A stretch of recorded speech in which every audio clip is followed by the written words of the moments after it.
और हम अगले मेहमान को बुलाना चाहेंगे आर्यभट्ट यूनिवर्सिटी के कुलपति शरद कुमार यादव हमारे साथ जुड़ेंगे। जोरदार तालियां सर के लिए।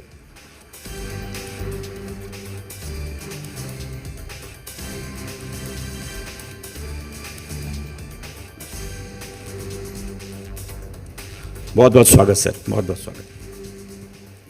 Thank you. शिक्षा पर बात कर रहे हैं तो जाहिर तौर पर उच्च शिक्षा की भी खास तौर पर चर्चा हो रही है कि उच्च शिक्षा में बिहार किस पायदान पर आपको नज़र आता है वर्तमान में? देखिए, बिहार अब ग्रो कर रहा है और फ्यूचर बहुत है उच्च शिक्षा का। और जो मैंने स्टडी किया है उसके हिसाब से हमको हायर एंड के जो इंस्टीट्यूशंस हैं डेवलप करने हैं। जैसे साउथ में बहुत सारे इंस्टीट्यूशंस हैं, जैसे national institute of immunology Delhi में है जी। ऐसे कुछ इंस्टीट्यूशंस हैं जो हमारे बिहार का नाम करें, वो हमको इस्टेब्लिश करने होंगे ताकि बाहर से जो स्टूडेंट्स का एग्जोडस यहाँ से हो रहा है वो रुक जाएगा। आर्यभट्ट नॉलेज यूनिवर्सिटी में हम लोग इसी पे काम कर रहे हैं, क्योंकि पीजी एजुकेशन है और कुछ सेंटर्स हम ऐसे डेवलप करना चाह रहे हैं जैसे कि स्टेम सेल है, या कुछ सेंटर्स हमारे नैनो टेक्नोलॉजी या बायोटेक्नोलॉजी चल रहे हैं, वो उस लेवल के हों जो नेशनल लेवल या इंटरनेशनल लेवल पे हों। और फ्यूचर उन्हीं का है अगर हमारे पास नेशनल इंटरनेशनल लेवल के सेंटर्स हायर एजुकेशन में होंगे, जहाँ पे हम ये बाहर के लोगों को या नेशनल लेवल पे ये बता सकेंगे कि हम लोग इस लेवल पे रिसर्च कर रहे हैं जी। अभी जैसे पाटलिपुत्र के वाइस चांसलर कह रहे थे कि रिसर्च का पार्ट हमारे यहाँ लैकिंग है। रिसर्च करने के लिए या किसी अच्छे सेंटर को बनाने के लिए इंफ्रास्ट्रक्चर की ज़रूरत पड़ती है। वो इंफ्रास्ट्रक्चर एक दिन में डेवलप नहीं होता जी। कोई भी बहुत अच्छी लैब बनाने के लिए या किसी अच्छे इंस्टीट्यूशन को डेवलप करने के लिए टाइम लगता है, उसको बहुत ज़्यादा ज़रूरत है बिहार। अच्छा, अगर बिहार हम कहते हैं कि शिक्षा के क्षेत्र में पिछड़ा हुआ है, अमूमन लोगों की ये धारणा बन गई है कि पिछड़ा हुआ है या वाकई हकीकत है, ये आप बेहतर बताएंगे। तो अगर कहीं पीछे है तो इसका मुख्य कारण क्या रहा? जब भी अभी सिद्धार्थ सर भी थे, वो कह रहे थे कि हम जब लीड करते थे दुनिया को तो उनका मिशन यही है कि आगे यही हो, यानी वर्तमान में वैसा नहीं है। तो क्या कारण रहा कि हम पीछे हो गए शिक्षा के क्षेत्र में? देखिए, अब जैसे विक्रमशिला नालंदा का टाइम है, उस टाइम की जो कंडीशंस रहीं और वो universities due to some reasons ख़त्म कर दी गई। और वो धीरे धीरे, क्योंकि वो शिक्षा में हम सबसे आगे थे, बिहार को मैंने स्टडी किया जी, हम सबसे आगे थे, और उसको धीरे धीरे ख़त्म करते गए। जो वैक्यूम क्रिएट हुआ उसमें जब बच्चों को यहाँ पे शिक्षा नहीं मिली तो बच्चे बाहर जाने लगे। आप देख रहे हैं नहीं, पूरे इंडिया में आपको IAS IPS मिलेंगे, पूरे वर्ल्ड में आप कहीं भी जाएं तो बिहार के लोग मिलेंगे अच्छी एजुकेशन प्रोसेस में। मींस DNA या ब्रेन यहाँ का बहुत अच्छा है। हाँ, लेकिन ये चिंता भी तो है कि टॉप और बॉटम का गैप बहुत है ना, कि या तो एकदम IAS बनेंगे या फिर बहुत ज़्यादा बुरे दौर से गुजरते हैं। बहुत बुरे दौर से गुजरते हैं, दूसरे ख़राब कंडीशंस में बहुत अच्छा करके दिखाते हैं, ये भी यहाँ की DNA है जी।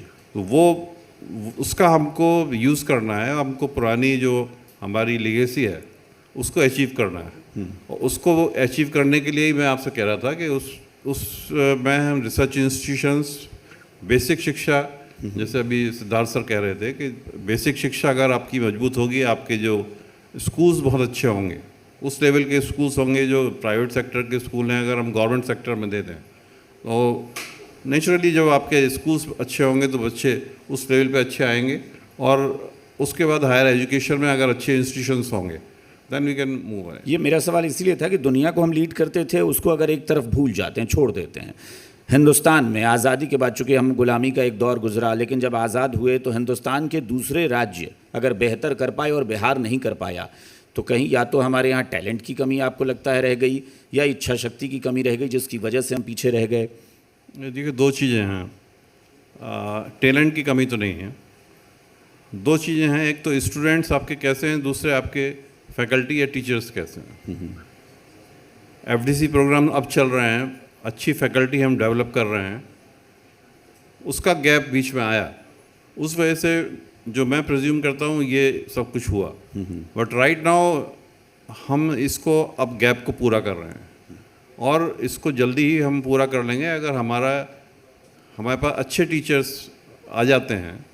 और अच्छे टीचर्स हमको दोनों चीज़ें देते हैं, अच्छी शिक्षा भी देंगे, वो दूसरे प्लेसमेंट के लिए जब वो जुड़े रहेंगे, बाहर से इंडस्ट्री से जुड़े रहेंगे, इंडस्ट्री को ये लगेगा कि बिहार में हम जाके अच्छे साइंटिस्ट या अच्छे टीचर्स या अच्छे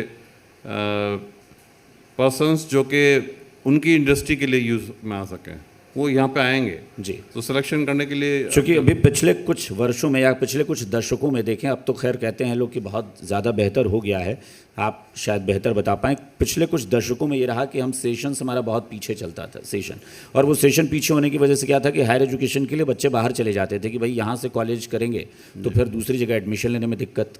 तो वो सेशन अगर व्यवस्थित अब हुआ है, टाइमली चल रहा है, तो उसका कितना इम्पैक्ट पड़ेगा?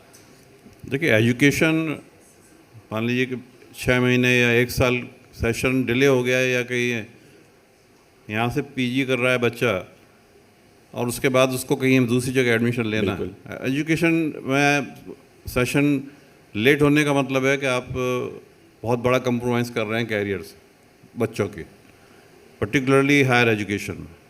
तो वो सेशन आप अपने रेगुलराइज कर लिए हैं मैक्सिमम यूनिवर्सिटीज़ के, और पिछले 4-5 साल में जो कुछ हुआ है, रेगुलराइजेशन ऑफ द सेशन से हमारा फ्यूचर और एजुकेशन में बहुत क्वालिटी इंप्रूवमेंट आएगा, और जो एग्जोडस हो रहा है यहाँ से वो भी रुकेगा। क्योंकि कुछ यूनिवर्सिटीज़ तो बहुत मतलब बदनाम थी कि सेशन लेट ही था उनका, लेकिन वो अभी चूँकि पिछले साल भी हमने इस तरह कॉन्क्लेव किया था तो पता चला कि बहुत चीज़ें ठीक हो गई हैं।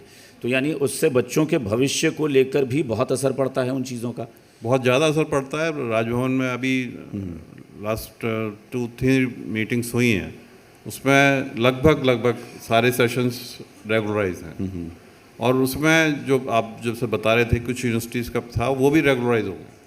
तो उसका असर आप अभी एकदम आपको नहीं मालूम पड़ेगा, लेकिन आने वाले समय में जो आप बाहर जा रहे हैं बच्चे उनका कम हो जाएगा। प्रोफेशनल कोर्सेज़ को लेकर बताएं ज़रा कि यूनिवर्सिटीज़ में, क्योंकि आप इंटरमीडिएट तो अब तो खैर स्कूल में ही +2 होने लगा, उसके बाद आप ग्रेजुएशन करते हैं, फिर उसके बाद अगर प्रोफेशनल कोर्स जिसके बाद आप जॉब की तरफ बढ़ते हैं, उसकी वर्तमान में बिहार में क्या स्थिति है यूनिवर्सिटीज़ में? प्राइवेट यूनिवर्सिटी से ज़्यादा मैं सरकारी पे फ़िलहाल बात करूँ आपसे।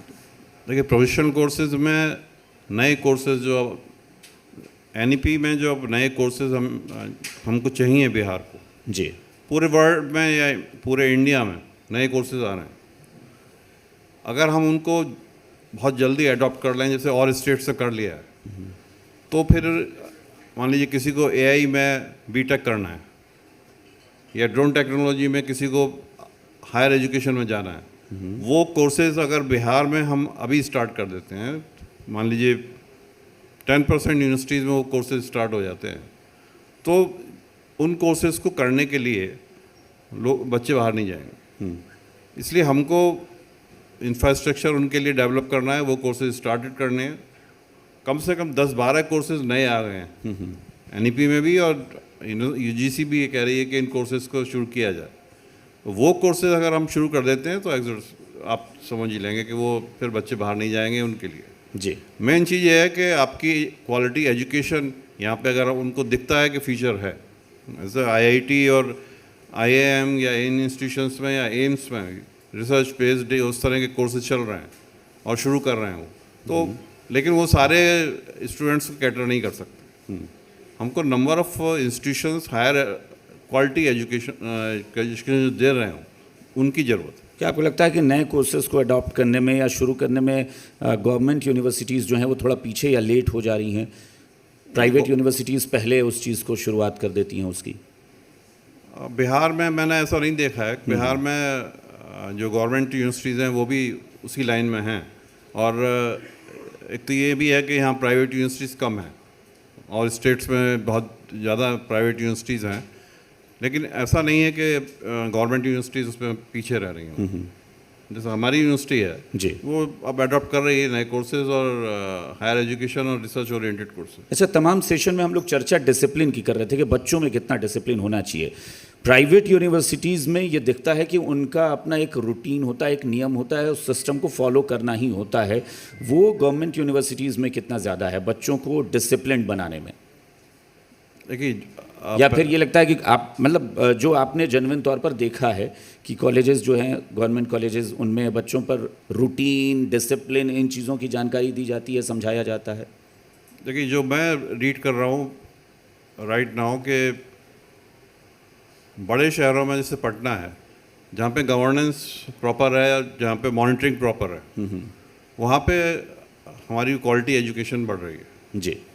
इंटीरियर में जो यूनिवर्सिटीज़ हैं या जो इंस्टीट्यूशंस हैं, वहाँ पे अगर मॉनिटरिंग प्रॉपर नहीं है, गवर्नेंस का पार्ट अगर वो नहीं होगा तो एजुकेशन पे असर पड़ेगा। जी। अगर मैं आपसे कहूँ कि जो प्राइवेट संस्थान या प्राइवेट कॉलेजेस हैं, यूनिवर्सिटीज़ हैं, उनको कोई आप ऐसा मैसेज देना चाहें कि उन्हें क्या करना चाहिए? आप चूँकि हालांकि मतलब बेहतर तो सब कर रहे हैं अपने अपने स्तर पर, लेकिन आपको लगता है कि कुछ बदलाव की ज़रूरत है? संस्थान बहुत दिखते हैं, आप पटना में ही निकल जाइए तो आपको हर सड़क पर लगातार इंस्टीट्यूट्स नज़र आएंगे, कॉलेजेस भी बहुत सारे प्राइवेट हैं। तो उनको क्या करना चाहिए कि बच्चों की ललक पढ़ाई की तरफ बहुत बढ़े? देखिए ऐसा है, मैं नेशनल मेडिकल कमीशन का मेंबर भी हूँ और भी कई बॉडीज़ में हूँ, यूजीसी में भी हूँ। आपका जो डिमांड इस टाइम की जो डिमांड है नीड बेस्ड, अब बहुत सारे कोर्सेज हैं, बीबीए बीसीए है, जिनकी डिमांड बहुत कम हो गई है। जी। अगर आप नीड बेस्ड कोर्सेज यहाँ पे दे पाएँ, यूनिवर्सिटी उनको एडॉप्ट कर लें तुरंत, तो फिर आप आगे निकल जाएंगे। नीड ऑफ द आवर ये है कि हम जो कोर्सेज हमारी डिमांड है जिनकी, वो हम तुरंत अडॉप्ट कर लें। जैसे मैंने अभी आपसे कहा कि एवरीबडी इज सेइंग कि एआई और ड्रोन टेक्नोलॉजी आज के उसमें आना जाना चाहिए, हमको हमारे प्रदेश में शुरू हो जाना चाहिए, बाहर नहीं जाना चाहिए। अभी मैं जैसे हमारा डीवाई पाटिल यूनिवर्सिटी से एमओयू साइन हुआ है, वहाँ पे उन्होंने ऑलरेडी शुरू कर दिया है। हमारी यूनिवर्सिटी उनसे एमओयू कर रही है स्टेम सेल के लिए या वैक्सीन डेवलपमेंट के लिए। हम वो टेक्नोलॉजी उनसे ले रहे हैं। अगर वही टेक्नोलॉजी हम दूसरे इंस्टीट्यूशंस को देंगे, नेचुरली वो हमारे पास आएंगे। वो पार्ट है कि जो अगर हम जो भी टेक्नोलॉजी या कोर्सेज, जैसे आप कह रहे हैं, जो कोर्सेज आज जिनकी नीड है और स्टूडेंट समझते हैं कि हमको ये कोर्सेज अगर बिहार में मिल जाएंगे तो बाहर क्यों जाएंगे। जी जी। क्वालिटी कोर्सेज, तो वो उसकी ज़रूरत है एडॉप्शन की। लेकिन फिर भी बच्चे जा तो रहे हैं ना बाहर, बहुत जा रहे हैं और बहुत बड़ी संख्या में, क्योंकि हेल्थ और एजुकेशन ये दो मामले ऐसे हैं जिसमें पलायन सबसे ज़्यादा है। देखिए वो क्वालिटी पे डिपेंड करता है। जैसे बिहार से, बिहार में नर्सिंग का बहुत डिमांड है, यहाँ की नर्सेज की बहुत डिमांड है बाहर पर। झारखंड और बिहार की नर्सेज की डिमांड है केरला की तरह। अगर आपकी क्वालिटी नर्सेज प्रोड्यूस कर रहे हैं हम, तो वो आपको डिमांड रहेगी। इसी तरह से जो हमारे कोर्सेज हैं, हमारे जो बच्चे प्रोड्यूस हो रहे हैं, आपको एकदम मालूम नहीं पड़ेगा कि इतना परसेंटेज अगर हम कैलकुलेट करें कि इतना परसेंटेज कम हो गया आप बाहर जाने का, धीरे धीरे आपको मालूम पड़ेगा कि अगर आपका एजुकेशन स्टैंडर्ड बन गया तो वो कम हो जाएगा। ठीक है सर, बहुत बहुत शुक्रिया, थैंक यू सो मच आपका हमसे बातचीत करने के लिए। जोरदार तालियां सर के लिए।